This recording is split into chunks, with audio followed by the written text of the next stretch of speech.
là các bạn không có quà đâu. Mời bạn nhỏ nữa.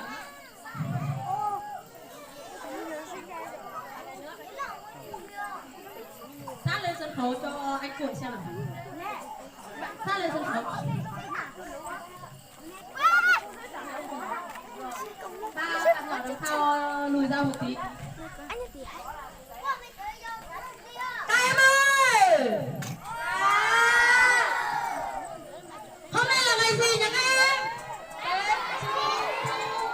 Ngày gì? Ngày gì? Mùng 2 tháng 9 á? Ai bảo mùng 2 tháng 9 đúng không? Ngày gì? Tết Trung Thu. Anh Cuội vui đó, Tết Trung Thu. Chúng con cảm ơn các cô các chú, chúng mình khoanh tay thật đẹp nào.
Không đen ra. Bật nó lên chứ, hết pin thôi chứ.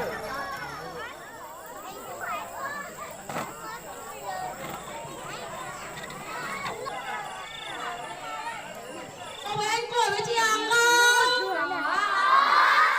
Có muốn ăn bánh kẹo không? Thôi anh Cuội với các em bay lên cung trang chơi đi. Không ăn bánh kẹo đâu nhở? Đi không? Các em có đi với anh Cuội không? Rồi bây giờ chúng cho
mầm non thì ngồi riêng ra nhớ chưa?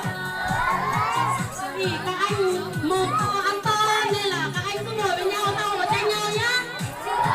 Nhưng mà đừng có đánh nhau nhớ chưa? Đánh nhau là anh Củi không? Đâu đấy? Chúng mình chào anh Củi chưa?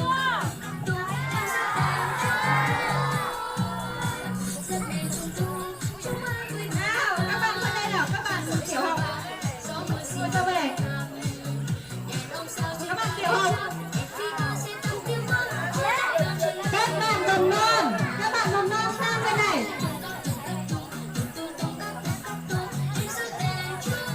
Các bạn tiểu học ngồi ở bên này. Mầm non. Các bạn mầm non đứng sang bên kia. Nào, các bạn đứng dậy nào. Đứng dậy đi bạn kia này.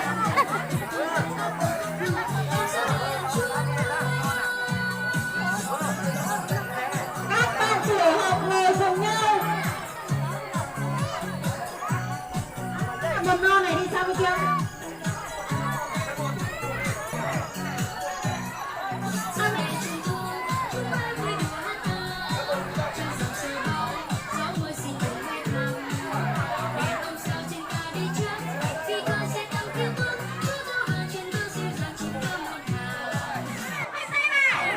Nào, cả bạn kia bớt. Tất cả các bạn quay đến tay vào chưa? Nào, quay tay một cái. Cô giáo phạt mời tất cả các con khá cố chúng mình cùng lên xe cái kiểu nhớ chưa? Cô giáo mời tất cả các con. Kẹo đi dưới đi uống sau đi nha. Các bạn ăn bánh kẹo đi xuống không để đi về nhà không? Nha, sữa nè.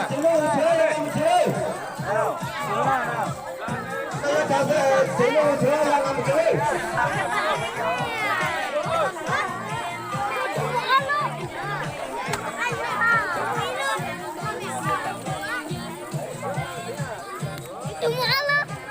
Đừng ăn luôn.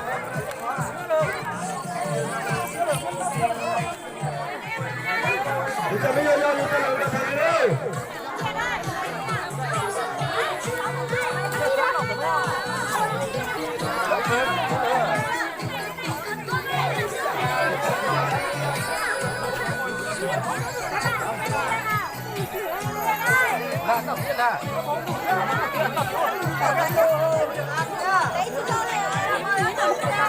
Bắt tí mà làm tí nha.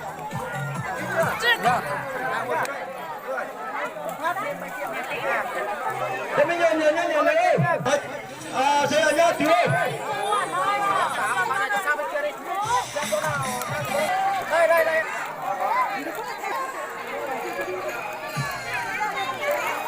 Thôi, nó nọ.